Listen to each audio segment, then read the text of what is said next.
I'm very pleased to welcome you to the sixth session of LPI's Reimagining Education series. It feels like a really important time to come together in community, and I feel particularly privileged to be able to join folks committed to powerful education for all learners that prepares our graduates for life beyond high school, as well as supporting them to think about how to contribute to and make improvements in their community and beyond.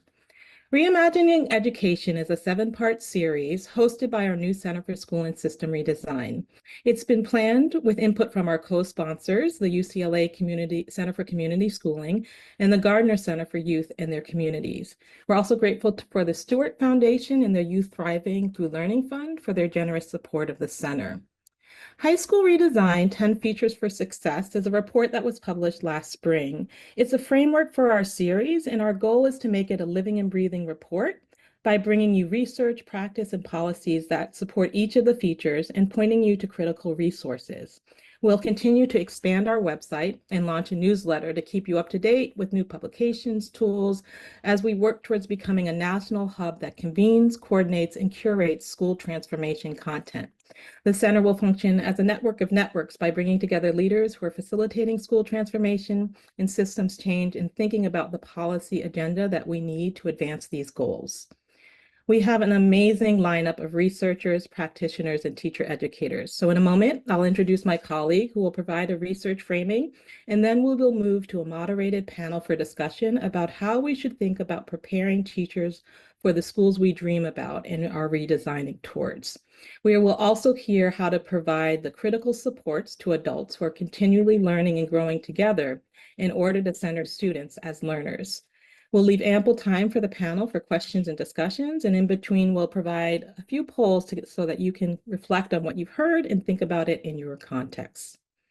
High School Redesign, as I mentioned, is a report that was authored by Linda Darling-Hammond, Matt Alexander, and Laura Hernandez. The center builds on decades of research and connects implementation of the science of learning and development towards school transformation.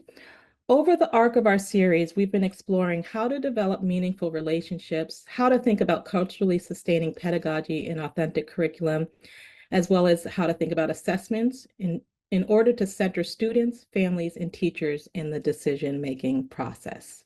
So today's session is focused on developing teachers for redesigned schools. We'll learn about LPI, particularly Ed Prep Lab's three-pronged strategy for teacher and leader preparation, and hear about specific examples from teachers and system leaders, as well as teacher development experts.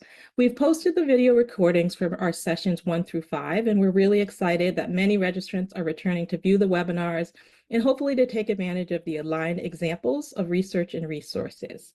We hope you might return for our final session, which will be on May 8th, when we focus on authentic strategies for engaging communities by highlighting a community school example from the Anaheim Union District.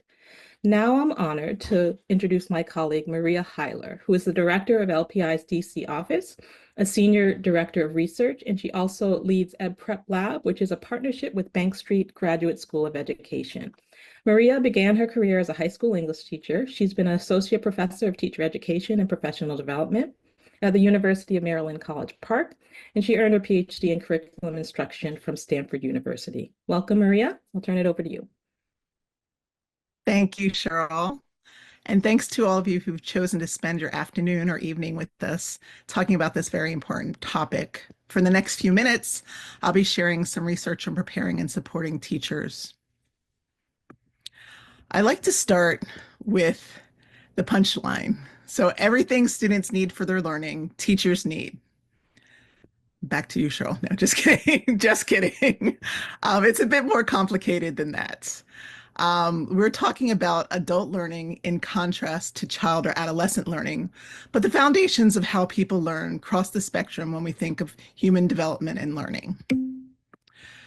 The research that I'll be sharing with you tonight or this afternoon where you're at comes from three sources: LPI studies on preparing teachers for deeper learning and effective teacher professional development, and also research and exemplary practices that come out of Ed Prep Lab, as Cheryl said, an initiative of LPI and Bank Street College of Education. EdPrep Lab is a network of 27 teacher and leader preparation programs committed to transforming educator preparation through the alignment of research, practice, and policy. If you have a chance, you should definitely check out the website. It has lots of resources for educator preparation, teacher and leader preparation. So in thinking about teacher education, teacher learning and support, it's important to turn to the science of learning and development. In 2021, a special issue of Applied Developmental Science published a series of papers that brought together various disciplines to explore what we know about learning and development. Biology, neuroscience, sociology, psychology, all of these discrete disciplines housed under one journal issue. Out of this work came some common understandings that arose from the research. We know that the brain is malleable and always developing from birth to death. Variability in development is the norm. Learning encompasses our social, emotional, and academic. And we know that adversity affects development and learning. Children and adults construct knowledge based on their experiences, relationships, and social contexts. So given this research, these studies and these outcomes, a group of like-minded organizations, LPI, one of them, came together and formed the SOLD Alliance, a network that wrote a report that pulled the research together and asked the question, what does this mean for transforming education? This initial report then became a toolkit for those in education who sought to design schools with the whole child in mind. You can see those design principles on the left side of the slide. And then for those of us interested in the role of educators, this brought to mind, what does it mean for how we prepare and support teachers for this work? There's a wide body of research that focuses on the what of teacher education that revolves around the knowledge, skills, and dispositions that students need to learn and develop to become effective teachers. While research does exist on how best to teach teachers, EdPrep Lab and LPI wanted to provide a blueprint for preparation programs interested in aligning their programs with the science of learning and development. So the how of teacher preparation is addressed through these design principles grounded in the science of learning and development. And I'm just going to go quickly through each one of them, and we can talk about them more later on in the panel if you like. So a curriculum rooted in a deep understanding of learners' learning and development. Programs should be designed to prepare educators who can effectively address the complex ways in which children learn and develop. They should model learning that is rooted in culture, experience, and relationships, and should equip educators with the understanding of the conditions necessary for optimal brain development in children and adolescents. This includes a curriculum that connects subject matter with strategies for an asset-based approach to learning, centering students' backgrounds, families, and community. Programs should prepare educators who create curriculum and assessment experiences that allow students to learn deeply and authentically, engaging in inquiry that is relevant to their lives.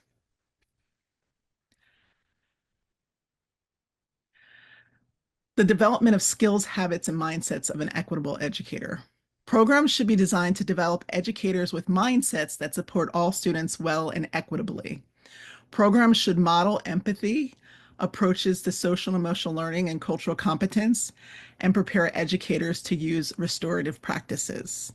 This includes supporting and strengthening teacher candidates' understanding of how to build partnerships with families, community members, and other educators while focusing on children's learning and strengths and needs.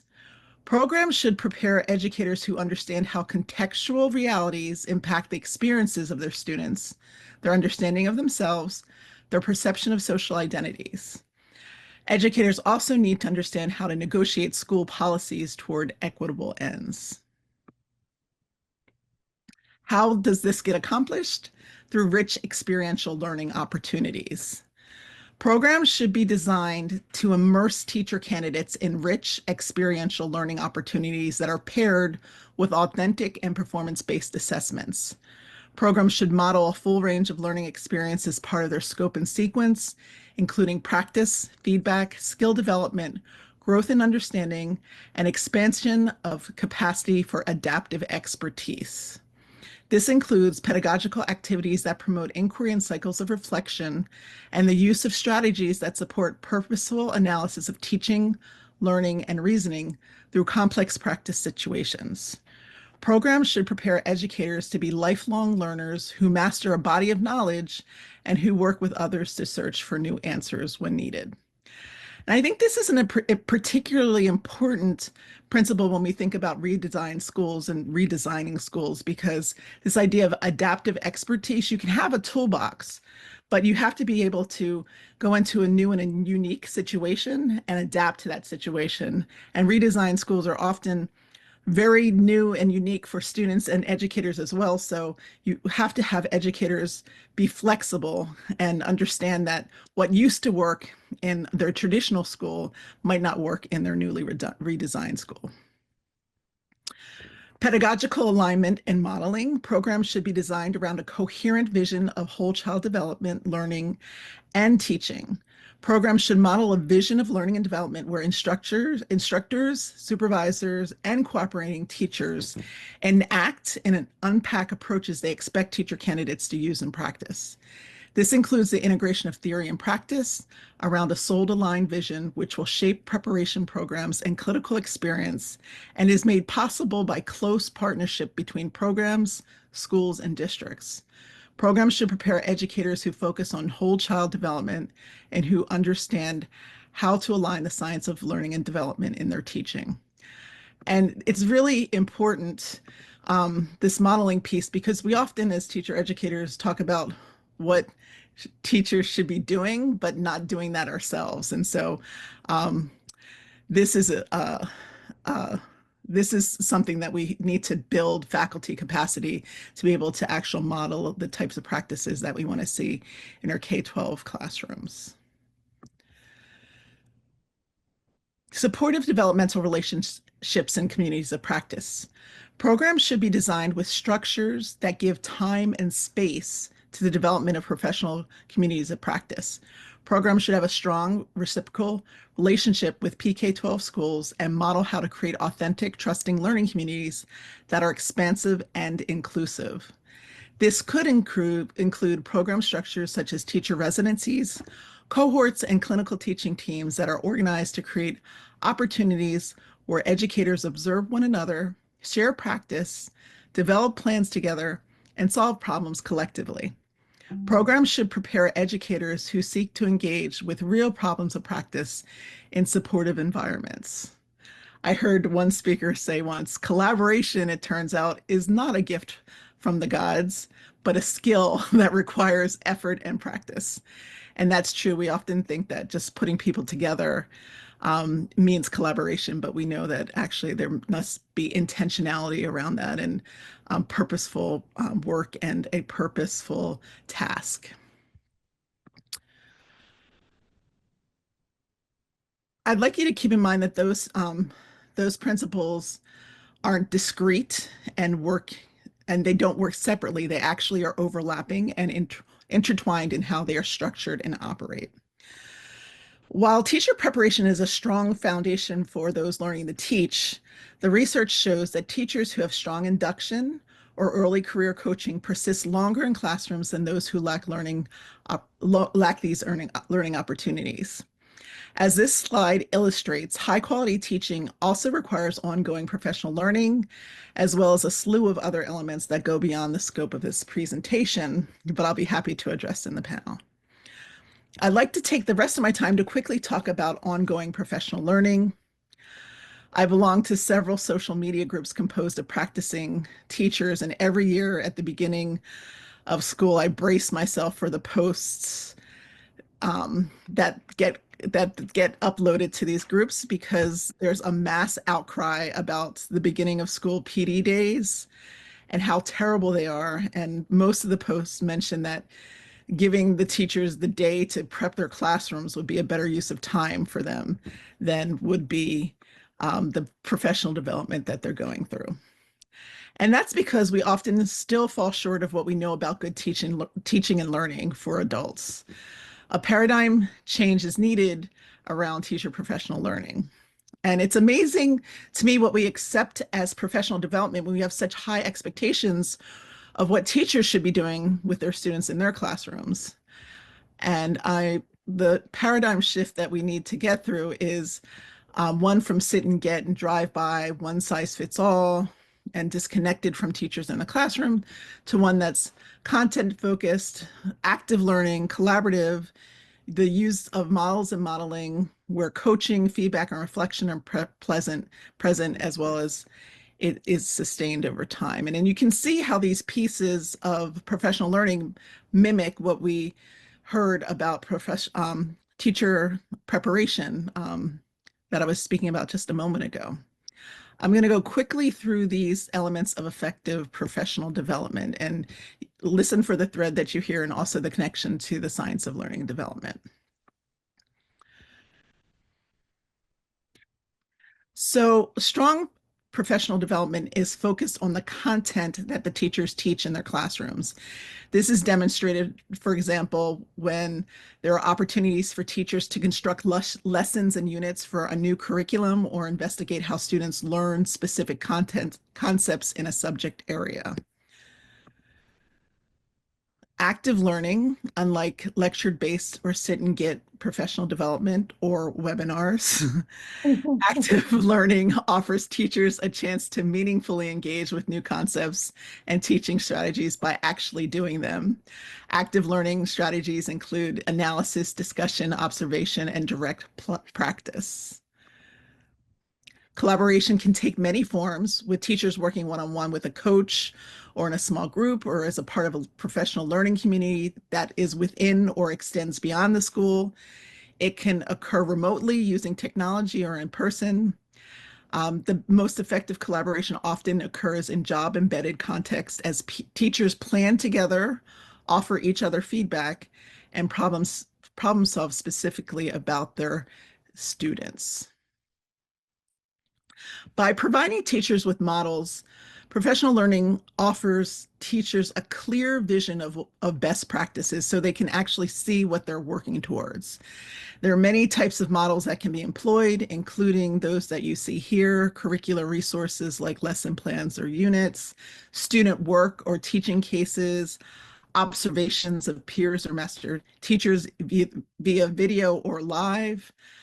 And models are perhaps most supportive of teacher and student learning when they are provided to teachers alongside training and other supports. So it's just not a matter of like, here's a curriculum. It really needs these other ways of thinking about professional learning to support that. And one of the ways is that happens is through coaching. So effective professional development also provides coaching and other expert support to facilitate teacher learning.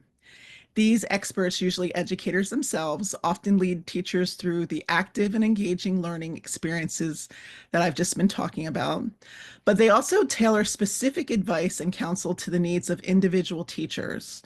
Rather than providing that one-size-fits-all experience or generalized information, coaching enables programs to meet individual teachers where they're at and support improvement. And that relationship is really key in building trust, and that a coach should not be someone who also evaluates the teacher, because that interferes with the trust relationship.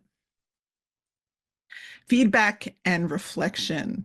Coaching often entails feedback and reflection on teacher practice, but we found that powerful teacher learning opportunities, regardless of the format, offer time for teachers to engage in these opportunities. While these practices are distinct, they work together to support teachers as they move toward the expert visions of practice articulated by professional development. And we know that accomplishing all of this takes time. So effective professional development must be of a sustained duration. Research has not offered any magic number of hours for effective programs or effective professional learning opportunities. Instead, it indicates that providing opportunities for teachers to study deeply and then apply their learning in cycles of inquiry over time is essential. This can be intensive workshops that then set teachers up to apply new approaches in the classrooms, and then opportunities to reconnect to debrief and problem solve together. Or it could be Bi-weekly or monthly meetings across the school year. It's just that it needs to be sustained over time. Now, just as the design principles for teacher prep grounded in the science of learning and development are not discrete, these elements of effective professional development are not discrete as well. They overlap and they're intertwined in how they operate.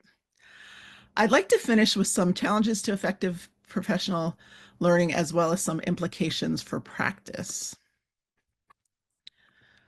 So, even the best designed professional learning may encounter challenges with the implementation that limit its effectiveness. For example, there are any number of school level challenges that have shown to be obstacles to effective professional development, including inadequate resources. This includes financial support, but also materials such as equipment for lab experiments or project-based learning, manipulatives, calculators, screens. Teachers also sometimes contend with limited opportunity to use newly acquired knowledge in their classroom. One might ask, what do you mean? So in one study that we reviewed, a teacher received professional learning related to science instruction, only to have that time for science removed from their schedule entirely. Hopefully she was able to use it later, but that's definitely an obstacle. School culture can prove a powerful deterrent to effective professional development. For example, in one school, teachers mistrusted leadership, and therefore they lacked buy-in to the mandated professional development that was actually pretty effective, but that lack of trust caused people to be hesitant about taking that up. Challenges to implementing effective PD extend beyond the school and classroom. These challenges include a lack of alignment between what teachers feel they need to learn best to meet their students' needs and district initiatives and priorities.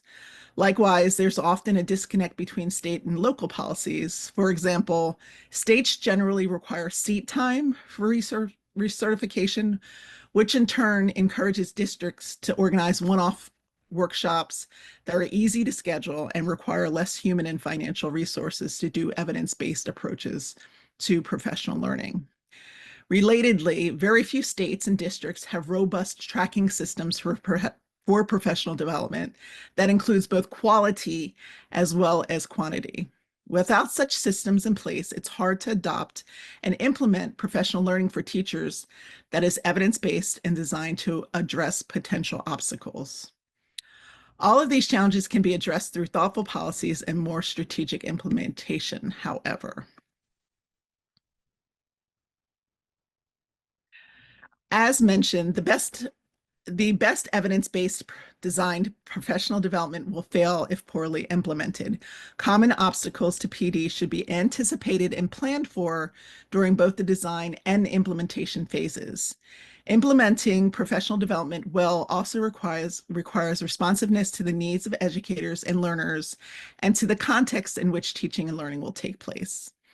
In the end, well-designed and implemented PD should be considered an essential component of a comprehensive system of teaching and learning, which brings us back to the overall focus of this webinar.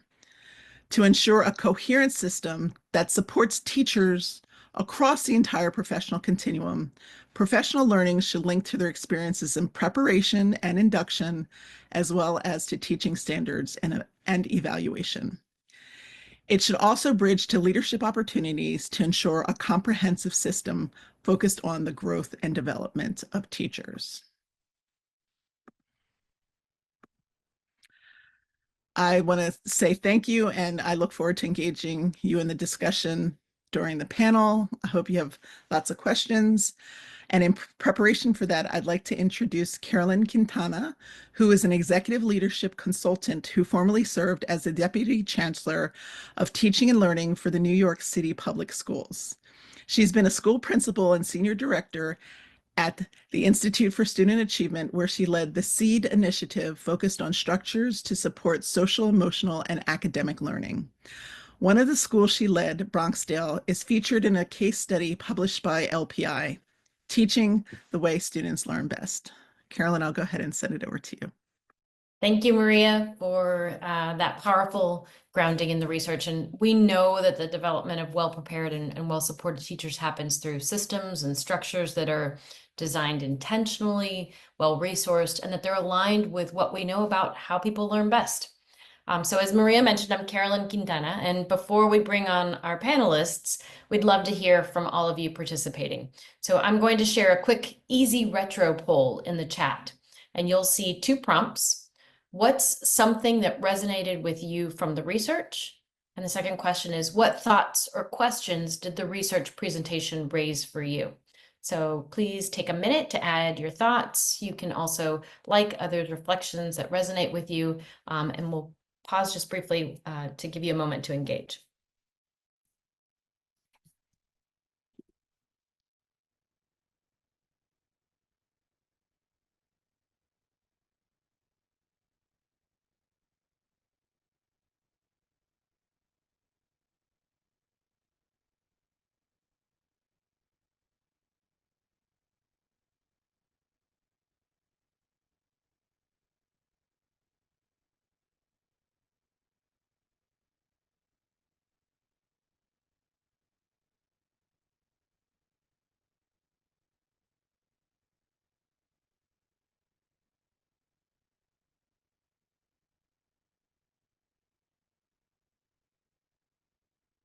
Great.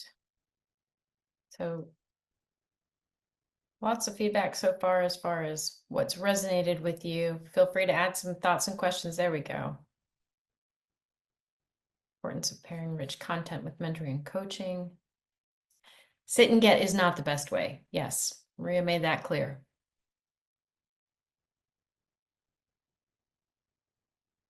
Some great questions coming on so far.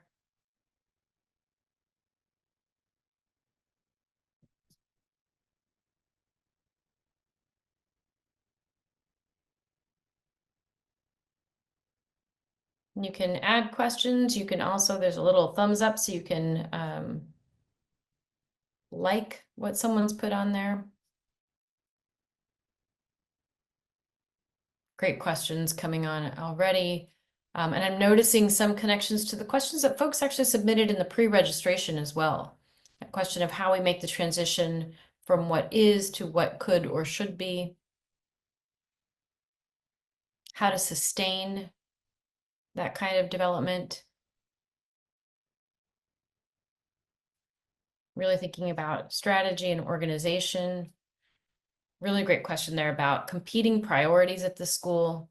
So these are big questions, and thankfully, we have a phenomenal panel that's going to help us unpack them. And so while you continue to participate on that with that poll, I'm going to go ahead and begin to introduce our panelists, and I'm really excited about who we have today. So I'll start us off with Kristen Ferris, who is a partner at Education Resource Strategies, where she helps districts reimagine how time, talent, and funding are used to support teacher learning in redesigned schools. She's a former teacher and a district leader in Chicago Public Schools, and she draws on firsthand experience and research to help systems transform how schools are organized, ultimately improving the day-to-day experiences of educators and students. Based on some of the questions that are coming in about organization, I think we're going to get a lot out of Kristen. Dr. Sarah Fine is a scholar and practitioner whose work centers on deeper learning, educator agency, and school transformation. She's the co-author of In Search of Deeper Learning, and Sarah is currently co-authoring a forthcoming report with Santiago Rincon Gallardo and Michael Fullen, highlighting promising high school redesign efforts across California's LEAs. While you've had a chance to meet her already, Dr. Maria Heiler is a policy director at the Learning Policy Institute, and she co-leads the EdPrep Lab. Her work focuses on equity-centered, practice-based teacher prep and creating systemic alignment between policy and practice, and she can breeze through a PowerPoint masterfully. Dr. Jal Mehta is a professor at the Harvard Graduate School of Education, and he's the co-author of In Search of Deeper Learning. His work explores what powerful learning looks like and why it's so hard to scale. Jal is the host of Free Range Humans, a really fun podcast that explores how we can make schools fit for human consumption and he's currently focused on human-centered schools and the conditions that support them.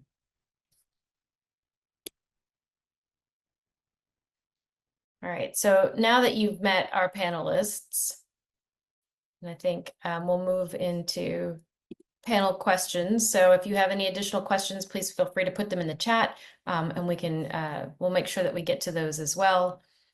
So now that you've met our panelists, we're going to dive into the heart of today's conversation. Each of you bring a powerful lens to Feature 7. That feature is about being well-prepared and well-supported teachers. And the idea that professional learning, as Maria mentioned, has to be coherent, embedded, and collaborative to truly support both educators and students, and to really build the school culture. So we're going to move through this conversation by aligning Feature 7 to your current work and to the conditions that you're seeing across the field that are helping or hindering that vision from becoming reality.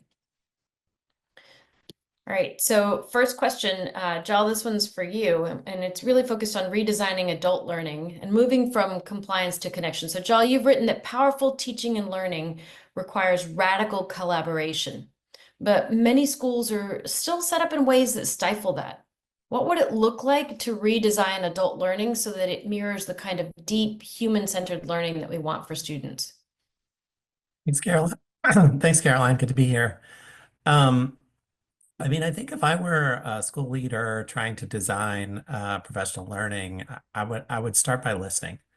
The teaching profession, drawing on that report from Matt Kraft, is at a 50-year low, and a lot of teachers are feeling stressed, burned out, etc. And so I think a big part of what I see successful leaders doing is really getting in touch with the educators with whom they're working and trying to figure out what their priorities are, what they're interested in, how that connects to the school's goals, how much space and bandwidth they have to take on. Is this the moment to do a big new thing? Is this a moment to do a sort of bite-sized chunk?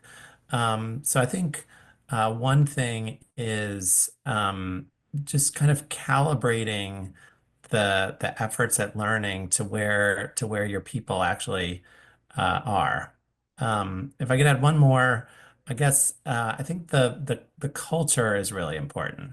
The the for teachers who themselves haven't experienced much inquiry-oriented learning, professional learning is an opportunity to give them an opportunity to see what that can look like. So in that sense, it's a strategy, but it's also it's the kind of the nature of the community that you form that's really critical to the health of the school and the health of the learning. Do you confront something that's new and say, this is something that we're going to tackle together, or do you sort of shy back from it? When one person is sort of a naysayer about it, do you say, okay, like it might not have worked last time, but this time we're going to try it in a slightly different way, or I'm sure we can figure this out together. So I think a little optimism, especially in these times, is key.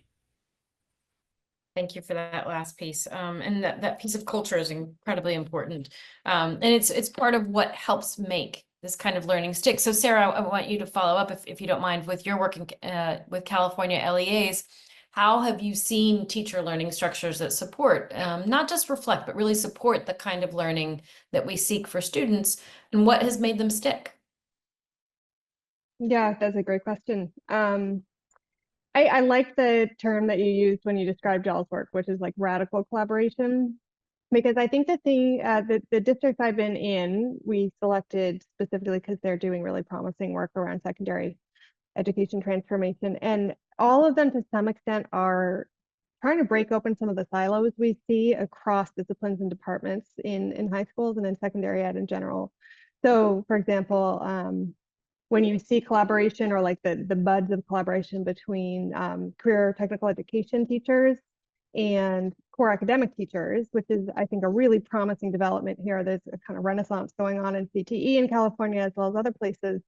And actually, as Joel and I wrote about a long time ago together, career technical education spaces, along with a lot of other quote unquote peripheral spaces in schools, tend to be places where you see that sort of like the science of learning and development just much more alive and well than you sometimes see in core academic classes. And so the spaces where you're starting to see schools and systems rethink, okay, we have our English department meet on Thursdays, and we have our social science teachers meet on Fridays, and never till they speak to each other, and the CTE department's at the back of the school, and they don't even cross paths physically with some of their colleagues sometimes.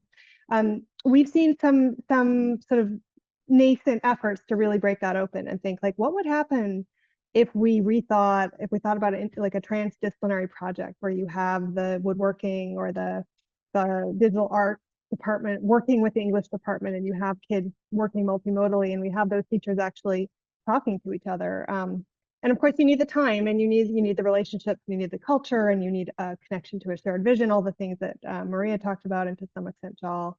But I would say that's the thing that has excited me the most, spending time in some of these districts in California. It's starting to see the beginnings of a rethinking of like who works with whom on what for what end. And having worked in high schools for many years, those are really hard traditions to change. And you might not even have relationships in a big school. You might not even know the names of half the people over in CTE if you're in the English department. So I get pretty excited about that. I think it's very early days. I think there's a lot more support that needs to be, and sort of thoughtful design that needs to go into growing those relationships. But I think when those teachers are thinking together about learning experiences that are really sticky for kids, I think that's like some of the most promising stuff I see out there for sure.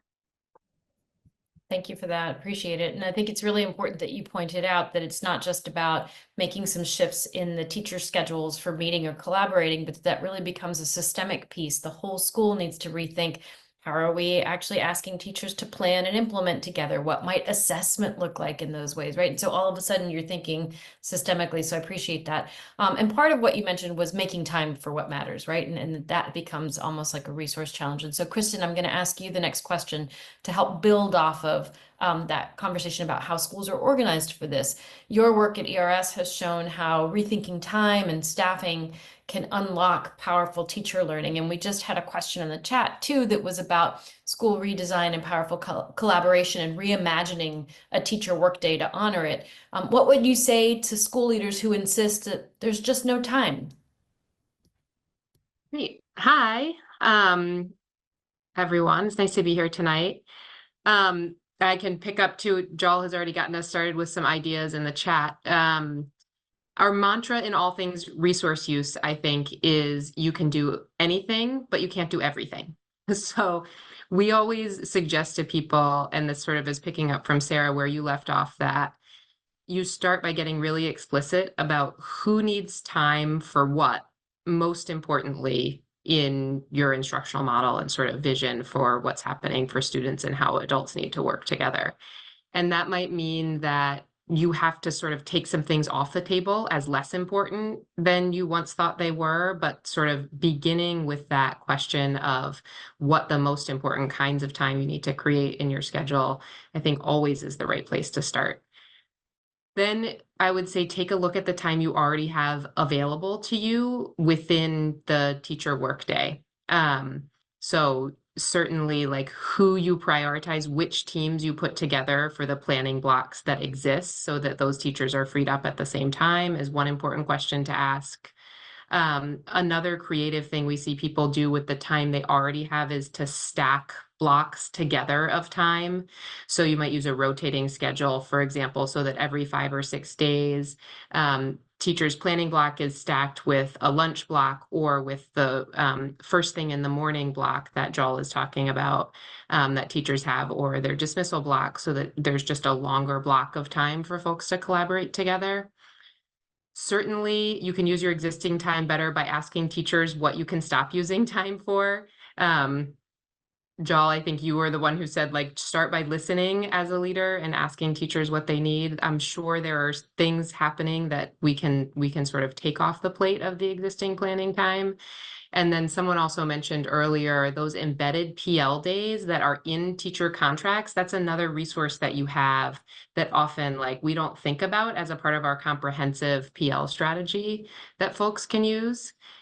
And then I think second, if your existing time isn't sufficient, there are creative ways we see leaders working to find more time when it's needed. There are obviously some schedule types that have longer blocks of time than others, like block schedules tend to have 90 minutes of time or 85 minutes of time versus the shorter blocks in a more traditional schedule.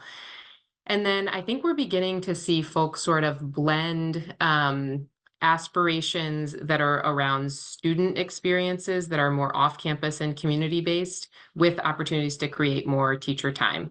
So maybe students have a half a day that they're spending doing community service at one point during the week, or they're off campus in internships for as much as a full day. And those can be really great times for teachers to collaborate together. And then lastly, I'd say there were some folks that mentioned like an early release or a late start, which are also like they're super simple in terms of like how to create them in a schedule. They can be tough for families to manage.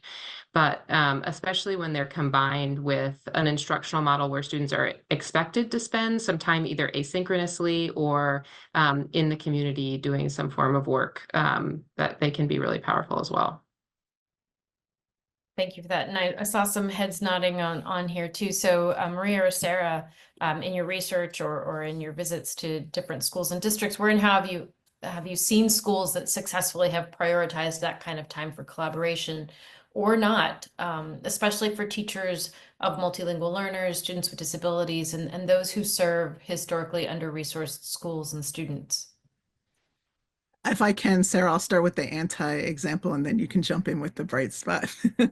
um, one thing that's really important to think about is especially if it's a change where you see a school going to a block schedule or a late start, it's really important to help prepare teachers and students for that time.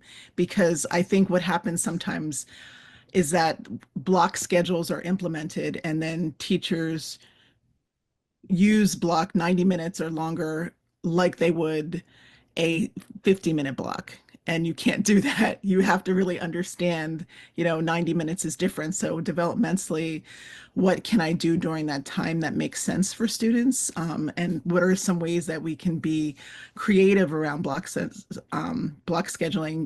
co-creating with across disciplines. So it's not enough to just create a structure, but it's helping the teachers and the students within the structures understand how it's best to be used and giving folks time to understand and to implement that so that it is implemented successfully, so that it's not just another thing that, oh, that doesn't work, right? So you really have to help teachers and students understand how best to utilize those types of schedule changes. I can give an because I've seen plenty of counterexamples to Maria. The example I'm thinking of is actually from Anaheim Union High School District, which I know has some involvement with LPI. They're one of the 6 systems that we studied. And they're really pushing hard in the direction of cross-disciplinary collaboration and so forth. And they anchor that in their shared vision, which has been co-developed and co-designed over a number of years and so forth, which I could talk about separately. But they have these performance task assessments, which is effectively a sort of a project with some linkages to the outcomes that Anaheim Union has specified. And what they're doing, Kristen, it's a little connected to what you said around kind of being creative with resources. They're braiding their various grant funding and their existing PD time. And they have this time for what they call colloquiums. I don't know what that word is intended to mean, but basically they incentivize teachers to apply as groups, so cross-disciplinary groups within a given school usually. And they will get some time in the summer, usually, I think up to a week of paid time in the summer for that group to launch the design for a big project during the year. And the project involves components across each of the discipline areas. And, to your point, Carolyn, about making sure that there is embedded supports for language learners and for students with disabilities and so forth. And then I think throughout the year, they find ways to space out a kind of like continued collaboration. I think once per quarter, the group gets to retreat for half a day or something, and the district pays for subs. And then, I think the idea is once you've gotten that really seated, that, then you elevate the work, you get other teachers excited about it, they apply for a colloquium the next summer. So you're trying to leverage what the exciting stuff that comes out of that kind of collaboration to try to get other folks on the bus, if you will, to do it. And it's, it doesn't do itself. Like if you can get these people in a room together and they won't know the first thing to say or do. So it's not like the time is automatically used well. But I did see the fruit of some of that work, and it was really spectacular, especially given that it was happening inside of a district that has not really exploded its fixed period schedule, or it's heavily unionized. Teachers still teach within their discipline areas. It's not they haven't done anything particularly fancy with the design of high schools. They're just pushing really hard and putting a lot of resources into getting teachers into rooms together with people they don't usually collaborate with, and they have this shared vision that anchors and these outcomes that have been pretty well specified across the district at this point. So it's cool to see. I think I tend to advocate hard for some of the other design principles in your report around redesigning schools more broadly, but I think Anaheim's a nice example of a district that's kind of like playing within the constraints that are very familiar to folks across the field, and still getting teachers to start working in ways and with people they might not otherwise work with to design really cool stuff for kids. I appreciate that example too. It connects back to what Maria had shared earlier in the research, right, about collaboration requiring real effort, intentionality, and practice. And here we have teachers who are being asked to do it and modeling it for students at the same time. And so I think that that's a really great use of that. And I appreciate that they're using folks who may be early adopters or who are excited about doing something that connects to their passions and engaging them in that way, in the same way that we want teachers to engage students. And so really wonderful example coming out of Anaheim there. I'm going to move us in a different direction, but still about making connections and collaborating. And so, Maria, I want us to think a little bit about bridging pre-service and in-service. And so I'll start with you here. You've long advocated for connecting teacher prep with school-based learning systems.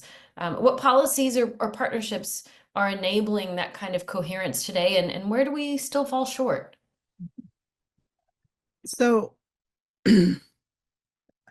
there are a limited number of states who have state level induction programs that allow for resources to go to first and sometimes second year teachers to support their learning and continued growth as new teachers. But that is, state by state. What I've seen as being really effective is preparation programs that have deep, authentic, and reciprocal relationships with districts, between districts and preparation programs. And historically and traditionally, districts were add-ons to preparation programs. So a clinical director would go out and find a school, say, I have 10 student teachers. Do you have 10 teachers that I could, and you're looking for like warm bodies to put your teachers in, your teacher candidates in. But now we're seeing the research showing how important deep, long-term relationships are with districts. So I'm thinking about Montclair State University, who has had a long-standing relationship with Newark Public Schools, and how they work together as colleagues to think about the education of teachers and how to ensure that Montclair is preparing teachers for Newark Public Schools across their pathways. And so that helps with shared resources, that helps with a shared vision. And so these deep connections allow for continued relationships past preparation into induction, and then the first and second year, and even beyond. So when you have close relationship with districts, you have networked opportunities for your alums to get together and to learn with the leaders and the teachers in the schools. And so what I've seen to be most successful for the connection of preparation and in service is really those deep connections between preparation programs and districts. Thank you for that. And I appreciate that reminder that those relationships allow that connection and then the resources to be shared well beyond induction, right? So to continue to develop teachers into further into their careers. So Jal, given your interest in shifting systems, how can district leaders build stronger connections between that prep and practice, especially in the face of structural or political barriers? Yeah. So I just wanted to build on what Maria said, which is right on, right? Because I feel like the normal path is that someone gets some sort of teacher preparation, be it from undergraduate, graduate, teacher residency, whatever it might be, and then they head into the field or they get paired with a mentor teacher. And often the advice they get from the mentor teacher or what's expected in the school conflicts in some ways with what they've learned in their preparation. And often what's learned in the preparation is more, forward thinking, optimistic, like, has a vision that's pretty well aligned with what Maria presented in her slides. And what prevails in schools is, sometimes like that. It depends on the teacher, obviously, but often not. And when you're in that situation, who are you going to listen to? Are you going to listen to the person that you heard from a few years ago, or are you going to listen to the person down the hall or the person who's evaluating you? There's research on cops, and it shows the same thing. Like the things that people learn in the police academy get wiped out like within like a few weeks of them like doing a ride along with another cop because the cop says like this is how you survive out here. You do it this way. And so I think the key, as Maria was stressing, is building that kind of vertical alignment, getting all of the stakeholders in a room, being very specific and granular about what you think good teaching looks like, and co-constructing that together so that it's sort of clear what it is that we're shooting for, and there's consistency. I just came back from Memphis, where I spent a little time with the Memphis teacher residency, which has been around for about 15 years and is the top rated teacher preparation program in Tennessee. And they pair with 5 neighborhoods within the city of Memphis. So there's, that shrinks their pool to about 30 schools, which allows for deeper relationships and longer standing relationships with mentors. And it also allows them to cluster their teachers in schools, which allows for support, and they have common language and things like that. So I can't stress like how incoherent the way we usually do it is, and how much of a benefit it would be if it was more coherent. Can I Thank you. just jump on for one Yeah. second there? So I spent, prior to coming to UCSD, I spent time building and running the San Diego teacher residency. And the most beautiful and powerful thing to what Jal was saying was I ran it for the first 6 years of operation. It's now in year 8. And as the residents who had trained in the program sort of populated the schools as teachers and then were then eligible to become cooperating teachers, mentors, hosts for the new residents, that's when that like two-body problem, I think is what it's often called, or two-world problem. That's when it started to we actually felt like we were starting to get past the hurdle. Where we had folks who had trained in the program and had those rich conversations about all the science of learning and development and restorative practice and all of that, and they were in the classroom, and then their classrooms became the sites of learning for the new teachers. I mean, we didn't solve the problem, but that felt like the point at which we were starting to gain some momentum, and I see a lot of promise for programs that have that as an asset, where they can start to build a network of alums and also just kind of like-minded folks they encounter in classrooms locally. And then those folks, it's like a game of Go, where it's like Joel uses this metaphor a lot, where you're sort of touching more and more classrooms and teachers because your veil of influence begins to spread that way. Thank you for adding that. Actually, the part that stood out of what Joel was talking about was really providing those examples of what good teaching looks like. And that's exactly what you're sharing there, Sarah, right? Is that it almost became this sort of reciprocal thing where the classroom really helps shape what's happening at the college can help shape what's happening in a classroom. And so we really develop what good teaching looks like, and it is aligned to what Maria presented earlier. So we also want to think about how to design for sustainability, and what it looks like to really think about. I think, Sarah, you started to hit on that, or each of you have, what we think a reimagined teaching job should look like, and what the supports that help develop those kinds of teachers need to be. And so, Kristen, your recent work outlines what a sustainable, redesigned teaching role could look like in practice and across 4 key areas. So where are you seeing that vision come to life, and what preconditions make it possible?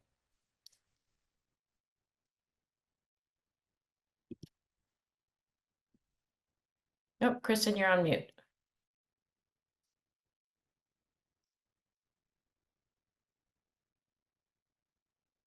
Okay, there we go. Sorry about that. Okay, so yes, this graphic, it does bring together the many different aspects of a redesigned teaching job, almost all of which contribute in some way to teacher development and support, from the on-ramps that we were just talking about in blue that sort of cross from those teacher prep programs into just the working environment of the school and the job that we create for new teachers, through the core teaching job, professional development opportunities, workload and compensation, and then through the sort of leadership opportunities, and all surrounded by this foundational element that the work of teaching is happening not as an individual enterprise, but in teams, which is what so many of our panelists have talked about already. I think in terms of where we're seeing this come to life, unfortunately, like one of the brutal facts is that work to reimagine the teaching job is taking place more slowly at the high school level because of, someone mentioned this earlier, teachers' jobs, I think it was you, Sarah, just are more fragmented by design at the high school level into subject specialties and defined blocks of time in ways that they aren't at the elementary school level. However, there are still some great examples, and I can give a few. I'm sure others can give a few too of how systems in schools are getting started. So teaming is such a critical piece of this, and I think some approaches to teacher teaming that are gaining traction at high school have already been mentioned. I think interdisciplinary teams are such a unique and cool thing at high schools. And it could be a team, it could be just a pair of teachers working together to integrate standards into more challenge-based learning. But that's definitely a way that we're seeing high schools get started. In larger high schools, those teams sometimes can look like, instead of like an interdisciplinary approach, cohorting students in the schedule together. So instead of like 250 ninth graders that are going every which way, you create two groups of 125 ninth graders that each have 4 core subject teachers that are then working together to really monitor how kids are doing and plan supports and have a really collaborative approach between the teachers. So those are a couple ways we've seen teaming play out. We've also talked already about just some ways to change up teacher time that I think can be so powerful and such an unlocker of the sort of working conditions piece as well as the professional learning piece. And then last, I think this is it's like a smaller do now, but can really impact new teachers' experience and workload, and also students' experience. The data that we look at with our systems routinely shows that new teachers have the most preps, the highest loads, and are supporting some of the students in the school with the highest learning needs. And so I think just thinking deliberately about teacher assignment, especially as we're onboarding and supporting new teachers, can be a really transformational lever that is more simple than some others to pull. Thank you for that. And another reminder, right, that this is something more systemic, that it's not just about the resources that we can put in front of teachers or the great PD that we might be able to offer, but really thinking in terms of even how we're planning their days. Sarah or Jal, how does this align with what this model that Kristen shared, or what you've heard, align with what you've seen in schools that support deeper learning, meaningful adult collaboration, and schools that really focus on the people inside of them? I'll offer one and then turn it back to Sarah.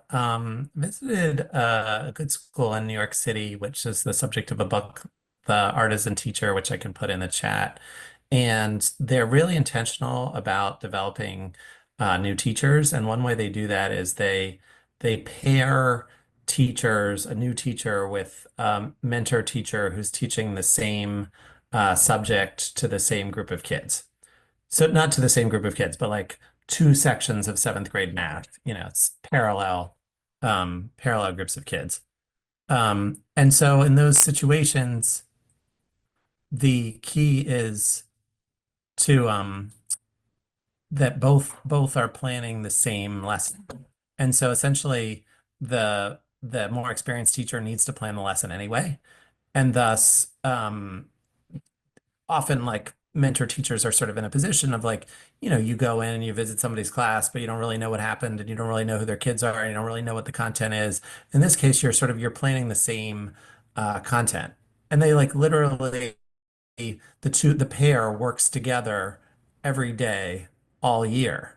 And when you do that, the growth of the new teacher is just much more rapid than you usually see, to the point that, if say they're having the new teacher's having trouble with discipline or classroom management, they'll go over like, okay, well, where exactly in the lesson did students start to act out? Okay, so like what happened there? Like, was it too challenging for some students? Were the scaffolds not there, etc.? And the school has managed to really lessen the like dean of discipline and that whole side of the house by working on the instructional side. And they work really hard on the instructional side by being really detail oriented in their collaboration. I would sort of combine and ditto Kristen to some of what you were saying. So in the residency space, we're all very dogmatic about having this protected year of pre-service preparation, but you're also, your residents are in the classroom almost full time, are very close. And that is clearly like vastly preferable to like, going in for an 8-week stint or going in a couple times a week or whatever in traditional prep programs you have. But I still see there being this like lack of gradual release that I love in your model that you've built it in. And I see very, very rarely instances of like what Joel's describing, where you actually have like the next, okay, you've been a resident for a year, maybe you even were in a paraprofessional role before that. So you've gradually come to know the world of schools. You've been prepared really well. Now you have your own classroom, but it's like, then we throw them to the sharks again, most of the time. And so, and to your point, Kristen, we have in high schools, especially, you get, it's like you're the first in, you get the hardest kids, you get the classes that are the hardest to teach, you get the most number of preps, you're teaching across grades, you're running around the school building, possibly because you have 3 different classrooms. I mean, it's a recipe for pushing these folks out. So things like really thoughtful mentorship or mentorship via collaboration, the way Joel was talking about, or even dare I say, like, I don't see schools doing this because I know it's not financially possible, but I've always dreamed of having like, if you're an assistant teacher, meaning you've just got credentialed, you should have a half load and you should have time to, see other teachers at work and spend more time, because God knows it takes more time when you've done it for less. It will take you 5 hours to plan 1 hour of teaching. It's just how it goes. And so if you're doing it at night, it's going to feel like you'll never get over the hill. And if you have time during the day with, support, you might make it through. So I definitely love the vision. And I wonder why nobody talks about it, of having a kind of more gradual on-ramp, even than the ones that the residency programs are shouting from the hilltops, that I've shouted from the hilltops too. Yep, and it's an excellent way to make sure. Sorry, Maria, I'll let you hop in, but to make sure that the folks have what they need to be able to be prepared for the lessons that they have every day, and then focus on the people in front of them. Because if they're not worried about figuring out all the moving parts or planning this lesson in the way that it's in my first year, maybe I don't have the skills to do, then I can focus on the kids in front of me because I know that I'm supported in the other ways. Maria, I'm sorry, go ahead. And no worries. I was just going to add on, you were talking about all the ways that the first and second year, the newer teachers were burdened. And I was going to say, don't forget that they're also coaching or doing yearbook because they need that extra stipend to help with living expenses on top of everything else. And so we think about that and how to really make teaching livable for our new teachers. Thank you for that. So this has been a really rich and layered discussion. We do want to open up the conversation to some of the questions that might be raised by you, the audience, the viewers. And so both in the chat today, and I know that folks sent some questions in advance during registration. So let's take a look and see if there are any questions that have recently come in. And I see one from Christina Mills. So if anybody wants to try and tackle that one, are these types of innovative approaches most commonly led by principals?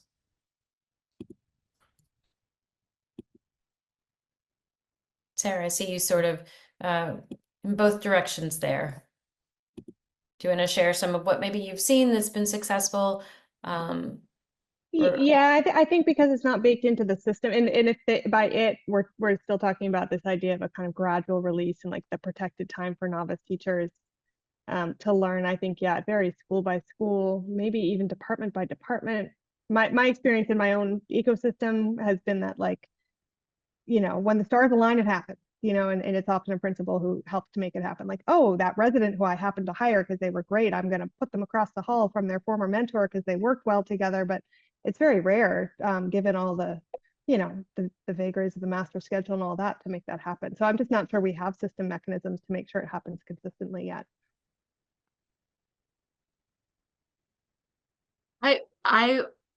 We are often sort of working with the district as our, as our key partner. And I really hope that it's supported by the system, like I think that if we want it to happen in sustainable ways at scale, it really should be supported by the system and connected to, we've been talking about how important it is that this work is connected to a shared vision for what good instruction looks like and a shared vision for what great professional development looks like. And I think if the system isn't driving that and putting out that vision, well, often the system is. And so if the school is coming up with something that's different, then that's where, like, you're going to have some time that you can't capture because, like, the system is using it for this thing over here. But then, like, the school, the most important thing is a different thing. So I think for things to work best, it's ideal for the system and for the system to be in alignment on the vision and sort of like critical pieces of what it looks like. Because then, for example, the compensation system can support the type of leadership roles that in school buildings are critical to support professional learning, and everything can kind of work together in a beautiful way. And the reality is that often systems work against the things we want still, unfortunately, and the work is led by great principals who figure out their own way to do it. Yeah, and I think that actually reflects some of what we saw in the questions raised in the poll, right? About competing priorities at school sites and how we prioritize this kind of collaborative learning that teachers need. And then how we actually think about securing common time for teachers to have that kind of meaningful professional development. Anything that you've seen in your visits to schools or in your research that you think maybe can help address some of these questions?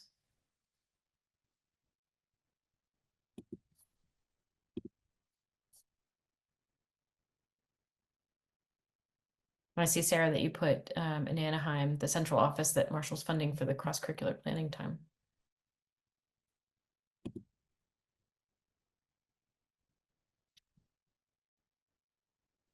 I mean, I can give an example from another site in the work I've been doing, which is Lindsay Unified, is this little tiny rural district way out in the Central Valley, right up against the mountains.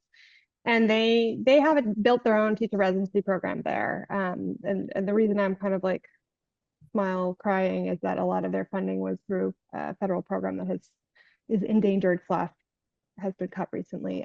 But they're a small district, and so they have the advantage of having a kind of closed system. And so they've done a lot of the things that we're talking about systemically, simply by having like a really small set of actors. And so they, the teacher residents often emerge out of their community. They're alums who have gone off to college and come back home.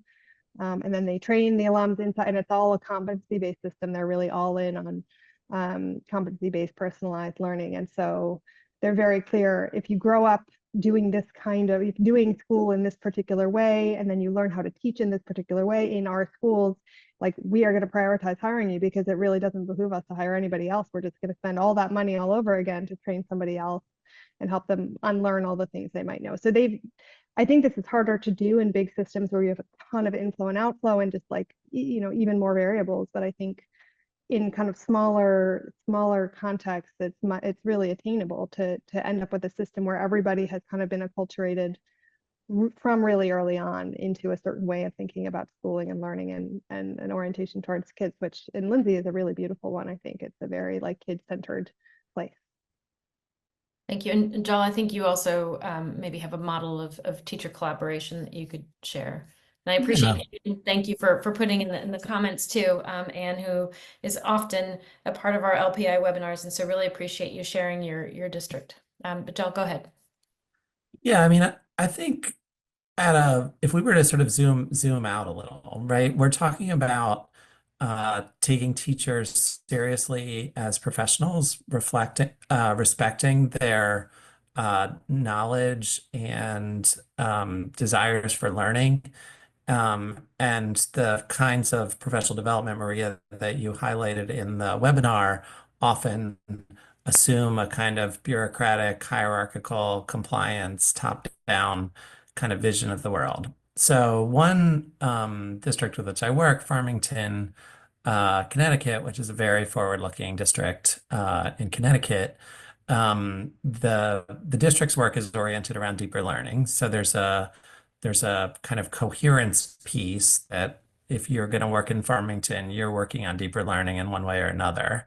And then once a year, they sponsor a big professional learning exchange day where they have maybe 150 presentations by teachers, coaches, everyone in their school sort of talking about or demonstrating. These are generally like 45-minute to an hour long sort of workshops on deeper learning. So, you know, you might go to one room and like sit in a Socratic seminar, and you might go to another room and like set off a rocket, and you might go to a third room and like see how kindergarten teachers are, you know, welcoming young people into a new space. And I think that kind of a structure really changes the balance from like we, the higher ups and the experts have the knowledge to there's a lot of knowledge here in the system. And they've been doing this for a few years. The first year there was there were like the innovators who were out front who wanted to do it. And then there was some shoulder tapping from the people who are running it saying, hey, I think that thing you're doing in your room, like other people would want to learn about it. And then once they'd done that a couple of times and people saw it wasn't so scary to present, and to be frank, they saw their colleagues go and they're like, well, if she can do that, then I can certainly do it. So it's just a really nice model, both for learning and for culture setting. Thank you for sharing that. We had some questions actually that were provided during registration from some of our participants as well. And so I'm going to ask a couple of those too, and please feel free to put questions in the chat if you have any for our panelists. One of these questions that came in, or several folks asked about engaging communities as partners in professional learning and teacher development. And so, Jal, I'll start with you. Many questions from the field focused on engaging students, families, and communities, not just as stakeholders, but as co-designers in this work. How does that impact how we think about structures for adult learning? And I think even this example that you gave in Connecticut, really to think about building from that, but what's something that maybe you can share? Yeah, I mean, you know, we talk a lot about the difference between kind of galvanizing change and like alignment or, you know, on the sort of like organizational boxes and charts. And so any kind of significant, a lot of what we're talking about here would really be kind of transforming learning within a school or a district. And to do that, like you've got to, you know, build a lot of energy and desire for the ability to do that. And to do that, you've got to create opportunities for people to share like what they think learning could look like at its best. Like what's the best learning they've experienced? What's the best, you know, unit you've ever taught? Like what are the things? What's the goal to kind of look like? And out of that, can we build a kind of common vision or set of principles? And then once we have that, that's how you get we like to talk about the sort of complementary balance between coherence and emergence, right? So like the coherence gives you the common direction, and then the emergence is like, you know, what does all this look like with respect to AI? What does this look like with respect to anti-racism? What does it look like with respect to culturally responsive pedagogy? What does it look like for multilingual learners? Like, you know, there are all these sort of offshoots, and the world is always changing. And so you want to sort of co-develop a common direction, but then you want to create space for people to respond to the ways in which the world is changing. Thank you. And Sarah or Maria, if you want to add anything to that, or if you've seen maybe deeper community engagement influence the culture of teacher collaboration and professional learning, is there anything you want to add? I've seen some really great examples of within Indigenous communities and preparation programs that focus on supporting learning for candidates serving Indigenous communities and really working together with elders in the community to co-teach courses. And I think there's a space there and a learning there that we could really tap into in terms of thinking about how to do multi-generational learning within schools that position families and communities as experts on what students know and their learning. So I think there are some really bright spots and some examples that we could learn from, looking particularly around those communities. And I've also seen in more traditional district spaces as well. Yeah, I would just add that like it's not an accident that the districts I've been spending time in, almost all of them have gone through a really extensive like portrait of a learner type process that is it's a co-constructed vision for what direction the district is going to go. Like really co-constructed, like, you know, parents and community members and the local business community and, you know, all the folks are at the table early on trying to sort of dream up a new vision for the schools. I think you can do that in more token ways, and I think you can do that in ways that continue to engage community. I don't think that just like, you know, having a day at the gym where you invite parents to come talk about what they want for their kids is sufficient. But I do think it's important, you know, way into buy-in and all of that. But I think the idea of like everybody coming together to try to articulate what Joel was saying about that, like to try to have name what it is coherently. What's the direction going to be? Like the bus is taking off. We want people on the bus. We want the bus going in some direction that is shared, and we want to keep going that direction. I think that's the other thing I've been thinking a lot about is like the importance of once you articulate where you're headed with some specificity, even if there's lots of room, hopefully for innovation, like the steadiness of it. Like we're just going to we're doing this thing. We are doing deeper learning, however it is we defined it. Or whatever it is, and we're going to do it over the long term. Teachers and parents and community members need to trust, like this is the thing we're doing. Like we're not doing something new next year. We're not gonna, you know, when the policy winds change, we're not gonna change with them just because the funding ran out or whatever it is. I think that I think the idea that like the community outside the school needs to feel both invested in, but also kind of like they have been consulted on and have continuing opportunities to weigh in on what's happening in schools is really profound. And I think things like career technical education, just to go back to what I said at the beginning, those are naturally porous spaces. Like kids in CTE courses are doing internships, they're doing externships, they're working with local organizations. Like, you know, you can't earn your certified nursing assistant license without going and doing a bunch of hours somewhere. And so I think there's also places in high school specifically where you already have some existing relationships that are not always very visible to other folks in the school community that could be leveraged and kind of wrapped around to really think about how the school is already interacting beyond the school walls. Sarah, I heard you say too in that they're each of these districts or the schools where you've seen this kind of work possible, that they have a clear vision, they have a clear direction, and they have clarity of the what, right? This is what we're all doing, and this is where we want to go. And I think that gives room for stakeholders to contribute to the how, and that's part of what we're hearing in here. Kristen, could you say a little bit more about from the resource perspective? I think folks would want to hear a little bit more about stakeholders invested in how and why we need to change. Oh, well, I just, it sort of goes back to where I started in terms of like, you can do anything, but you can't do everything. And so often getting to the design you want does require making trade-offs. For example, if you want to build out a really awesome next generation CTE program and all the coursework that is involved in that, you might need to sacrifice some of the electives that you've had for a really long time because you need teachers to teach those aligned programs to your CTE program.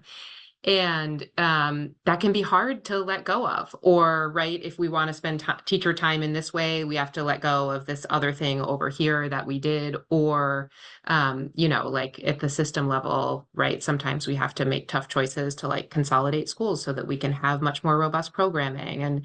And so those are some examples of some of the trade-offs. But I think with that, the thing that is always a precondition to communities being willing to make those sorts of changes is a really like deep buy-in to why they're necessary for the student experiences that we want. And so I think just that you know, that co-creation of what that student experience is that we want is such an important stepping stone to being able to make some hard changes to the ways that we've organized schools for a really long time. Thank you. I appreciate that. We have about 2 minutes left, so I'm gonna just the last question that's in the panel, and I'll open it up to any one of you to tackle it. And the question is from Christina Mills. It says, "Thank you for the wonderful panel discussion. Are there specific processes or protocols that you've used to shape meaningful collaboration that you would recommend?" So I open that up to any of you to close us out on this portion of today's session.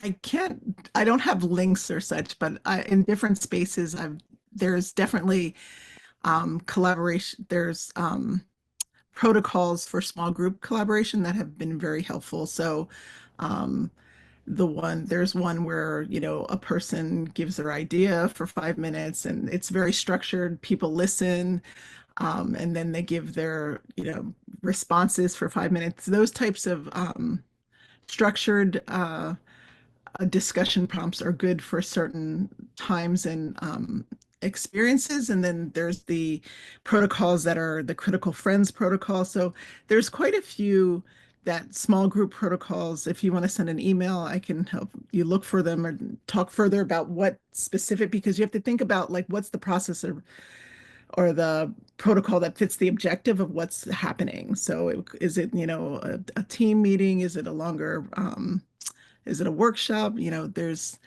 different protocols that work for different spaces. So it's really what is the intention, what is the objective, the goal, and then finding the protocol or the process to support. Yeah, and I would say someone put in the chat too, Jennifer, thank you for sharing consultancy protocol. The Sold Design Principles, the guide also has a number of different vignettes and case studies that also share some of those examples. And so I'm really looking through that as well as a resource. And if you click on the little resources tab, you can access that. For the panelists, if there's anything else you can think of and you want to put it in the chat, please do so. But I'm going to switch us over now. We're actually going to transition. Thank you so much for sharing your insight, your experiences, and your research. But we are coming close to the end of our session. And so before we wrap up, we want to hear from you, the audience, again. And so one last time, we're sharing a final easy retro poll in the chat. And this one is focused on this work in your context. And so again, you're going to see 2 questions. The first one is, what are some of the context-specific constraints or barriers that you face in supporting teacher learning? And we saw some of those in the chat, but we want to make sure that we can hear from you for this one. And then the second question is, what are the structures, policies, or practices that provide a starting point or are helping you move the work forward? So on the one hand, thinking about what maybe gets in the way, but on the other, being really thoughtful about, well, what's already there? What's an asset or a strength or a starting point for you to get this work going? So we'll give you a moment to add, and then just like last time, you can add your thoughts or you can like anything that resonates, or both.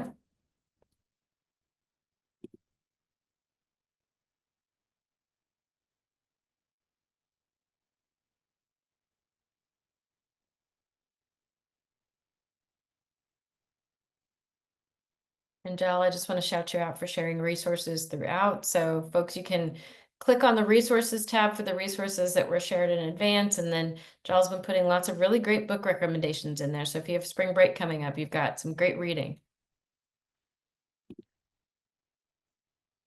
All right, so what are some of the constraints or barriers in your contexts? And what are some of the existing structures, policies, or practices that may enable the work?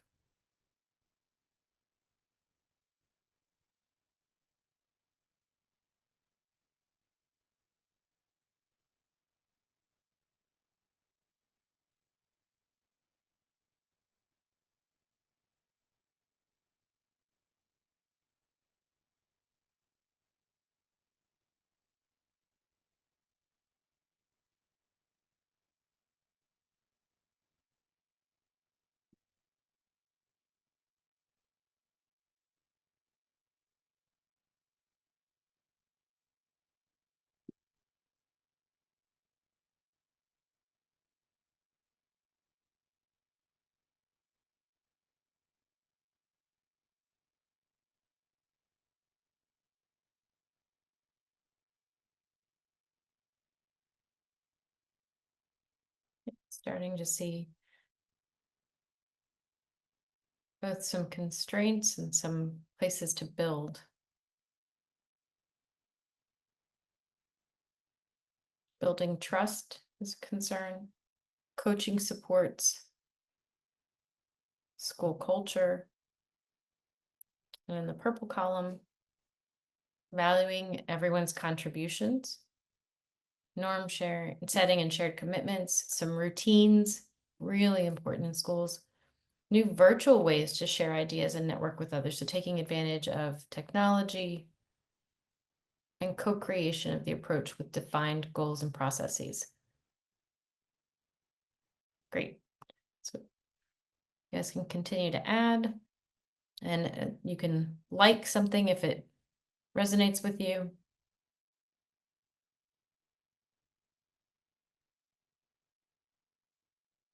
Someone actually, SEAs that provide accountability and appropriate level of support for ed prep programs to partner with districts. That's wonderful. Collaborative vision statement.